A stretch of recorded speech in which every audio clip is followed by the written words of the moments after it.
Hello guys, in this video I am going to show you how to add verification exemptions that will not be required to verify themselves.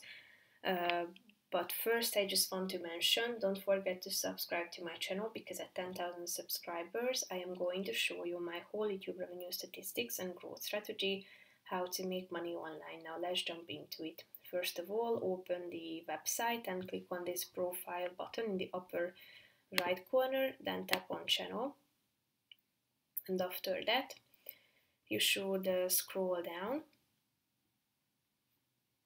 then tap on customize channel,